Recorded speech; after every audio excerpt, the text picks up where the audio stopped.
Alright, welcome back for the final part of the Resident Evil 3 walkthrough. We are going to be going up against the final boss fight.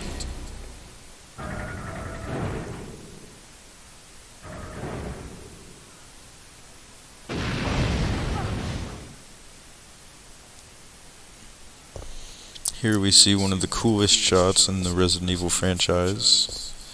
It's a tyrant that's been weighed to waste. This is one of Umbrella's deadly bioweapons. I just think that looks so fucking cool. Alright, so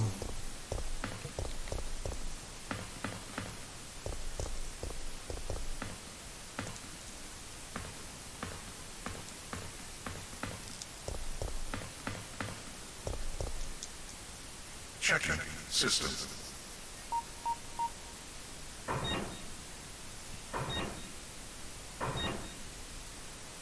Checking data.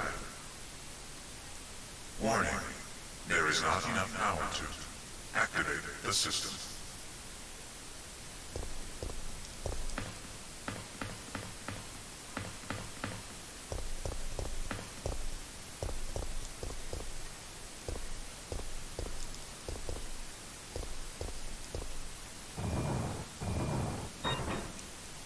Battery connected.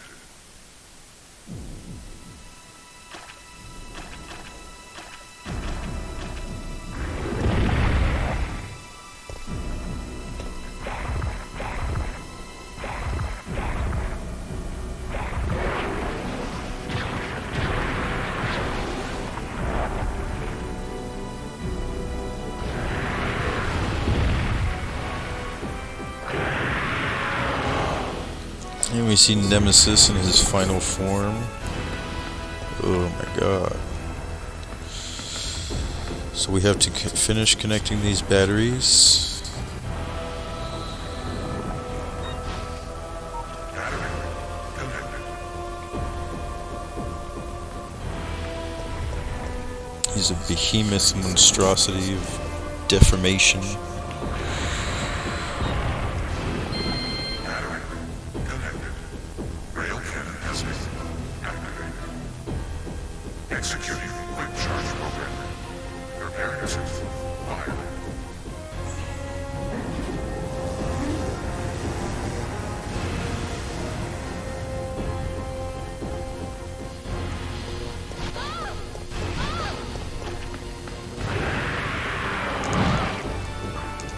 Shit.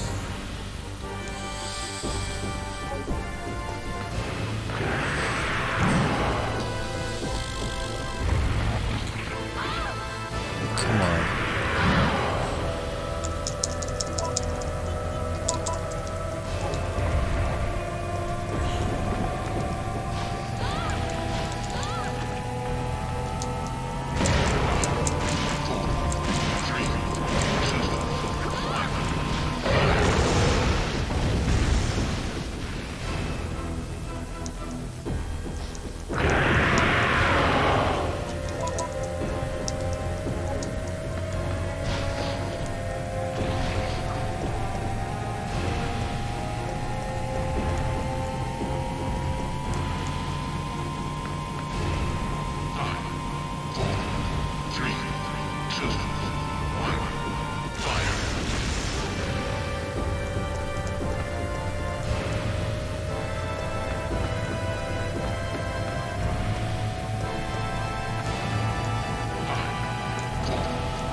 Warning.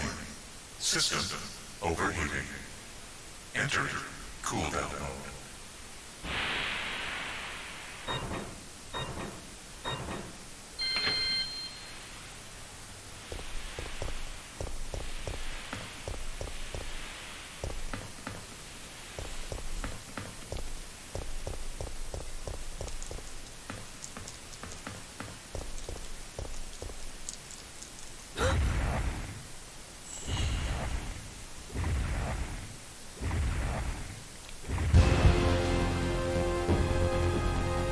come to our final choice. I'm gonna choose to exterminate this motherfucker.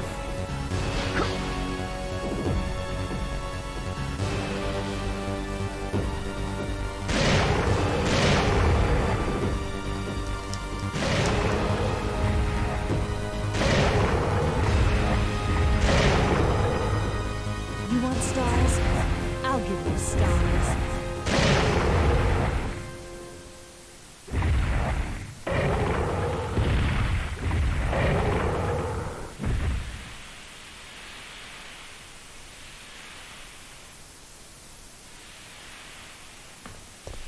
Alright, as you can see, the missile is getting really close. We gotta get the fuck out of here.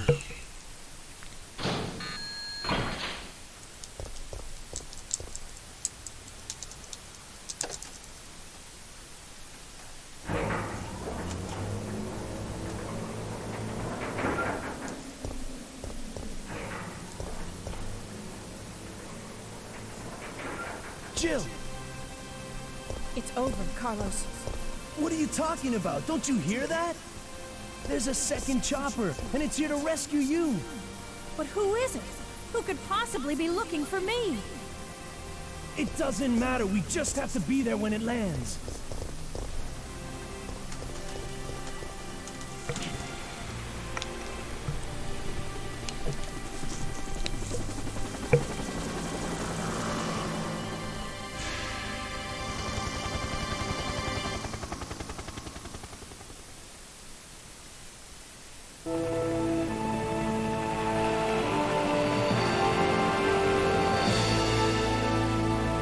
Thanks, you saved us. I couldn't let you die. Is it you? Are you ready to finish this? It's coming! Yeah. It's the end.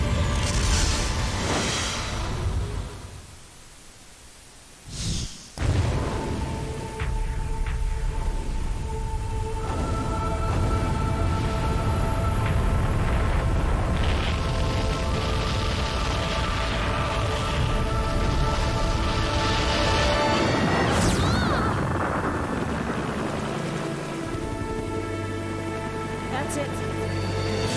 Umbrella's going down.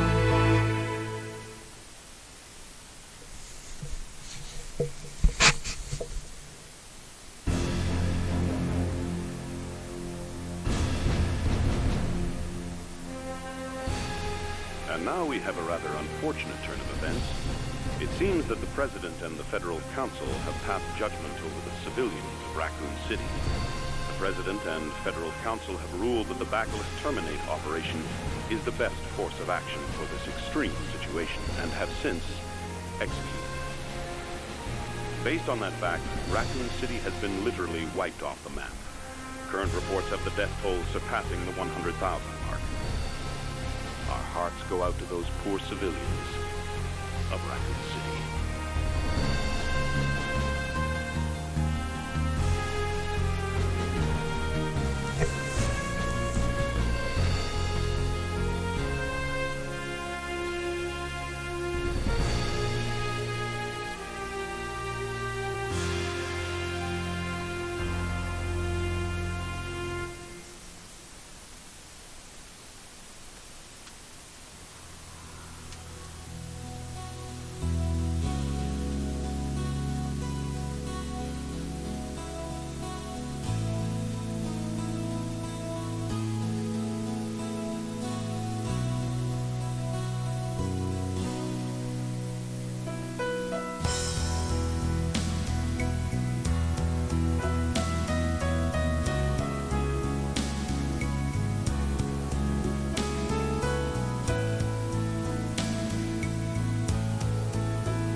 Saved by Barry Burton from Resident Evil 1.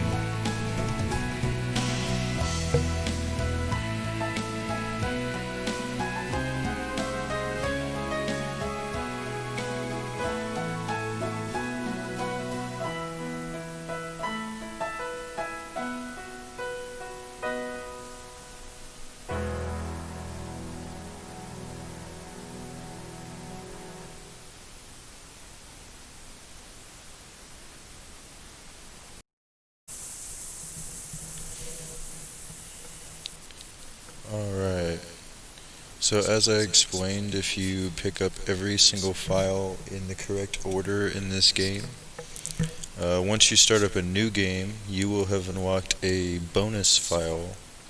It will replace Game Instructions A, and it is called Jill's Diary. Go ahead and read it for you now.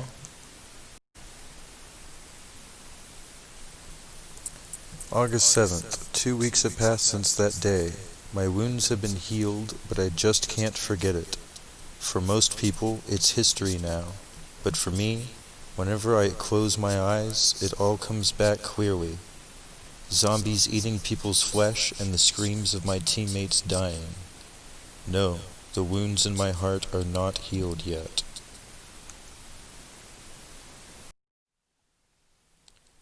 August 13th. Chris has been causing a lot of trouble recently. What's with him? He seldom talks to the other police members and is constantly irritated. The other day he punched Elren of the boys' crime department just for accidentally splashing Chris's face with coffee. I immediately stopped Chris, but when he saw me, he just gave me a wink and walked away. I wonder what happened to him. August 15th, midnight. Chris, who has been on a leave of absence for a vacation, quote-unquote, called me, so I visited his apartment. As soon as I walked into his apartment, he showed me a couple of pieces of paper. They were part of a virus research report, entitled as simply as G. Then Chris told me that the nightmare still continues. He went on to say that it's not over yet. Ever since that day, he has been fighting all by himself without rest, even without even telling me. August 24th. Chris left the town today to go to Europe. Barry told me that he would send his family to Canada, and then he would follow Chris. I decided to remain in Raccoon City for a while, because I know that the research facility in the city will be very important to this entire case. In a month or so, I'll be joining with them somewhere in Europe. That's when my real battle begins. So it's pretty cool that she, at the beginning of that file, she was talking about the events of Resident Evil 1 and her trauma that she still has to deal with. And that goes into, as I was explaining in the intro of my Resident Evil 2 walkthrough, that kind of goes into what Barry was doing, that whole time he was in Canada and Chris was up, and it explains why Jill stayed behind. So it's actually a pretty informative file.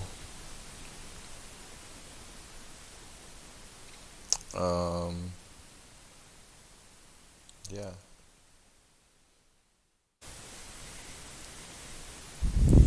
Alright, and we come now to the end of the game. Resident Evil 3 has something called Epilogue files for each of the characters. You have to beat the game 8 times in a row to unlock them all.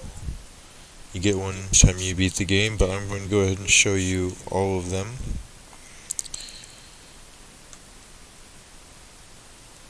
The first one is Jill's. After escaping the city, Jill set out to join Chris Redfield. However, all she found was an empty hideout of Chris's. On the floor was Chris's knife. Without hesitation, she firmly believes that Chris is still alive. She will search for him until she finds him. Then they can go put an end to Umbrella. hers is a little vague, but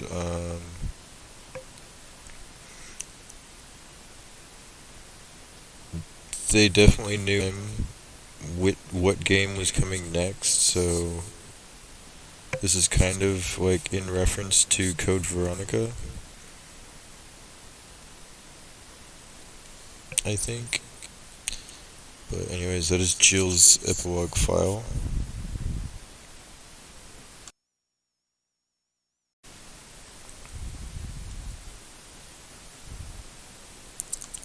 Next we have Chris's.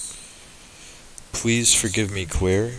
Chris Redfield has just finished this letter with his signature phrase. As he removes his sunglasses, a lady walks by him with white steps. She looks about the same age as Claire, he thinks.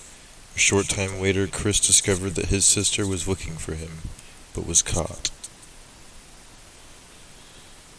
This is definitely in reference to Resident Evil Code Veronica. Also a little vague, kind of just leading into the next game.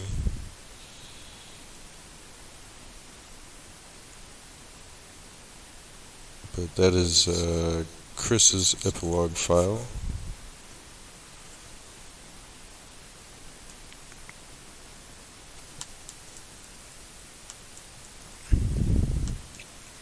Up next is Barry Burton.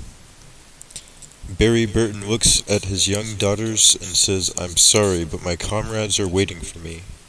He knows that he must repay his teammates for forgiving his betrayal, even if that means leaving his family for now.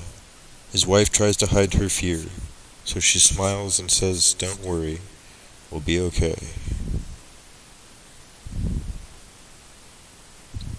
So Barry is heading back into the fold, just kind of establishing even more how much of a family man he is.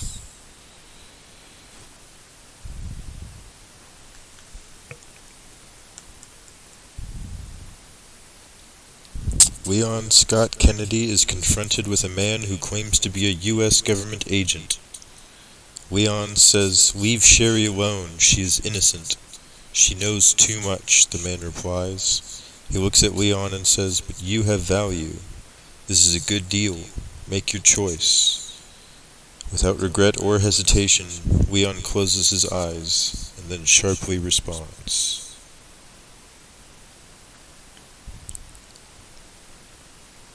So this gives us insight into who Leon is going to become. In Resident Evil 4, he is a Secret Service agent working to protect the president. He's come a long way from a rookie police officer.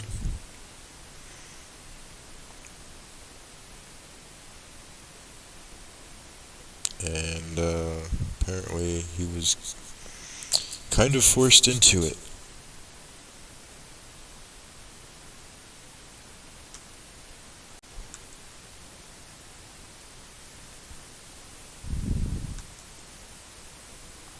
"Leave us alone," Claire Redfield couldn't believe Leon's words.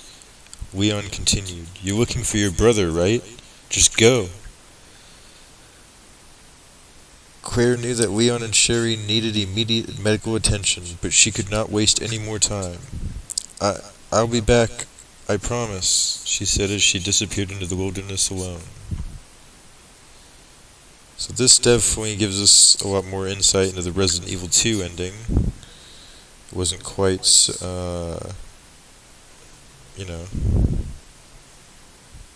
as happy as we were led to believe. They split up, and it kind of sounds like Leon is like angry at her almost. So she left Leon and Sherry behind, who were obviously eventually picked up by government agents. And Leon was apparently forced into this deal. So Claire kind of just got out of that. I don't know, it kind of makes me look, kind of changes my opinion of Claire a little bit.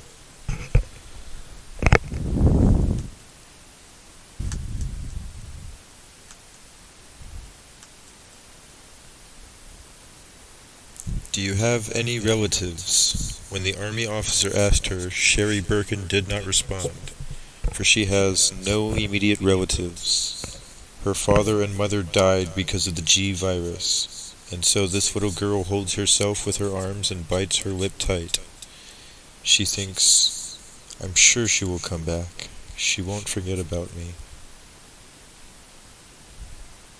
This is really sad because, in Resident Evil 6, you basically learn that Sherry ends up living her whole life in government isolation and captivity. And Claire never actually does come back for her. So, yeah, poor Sherry.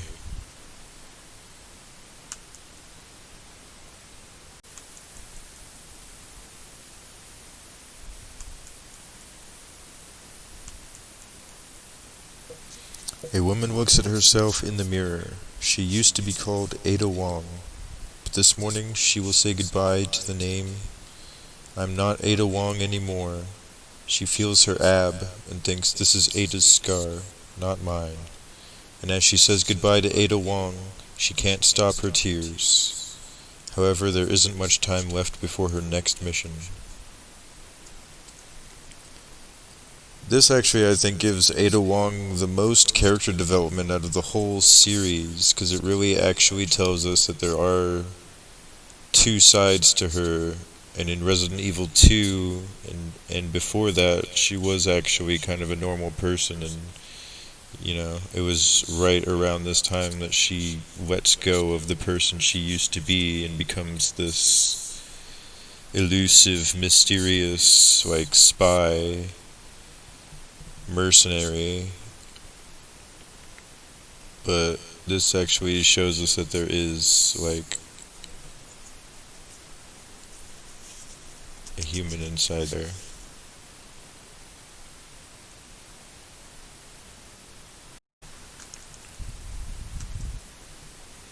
And last, but certainly not least, we come to Hunk, one of the most popular Resident Evil characters, even though he's never actually officially been featured in any of the main stories. He is a USS agent that works for Umbrella, and he was there when they went in and took the G virus from William Birkin.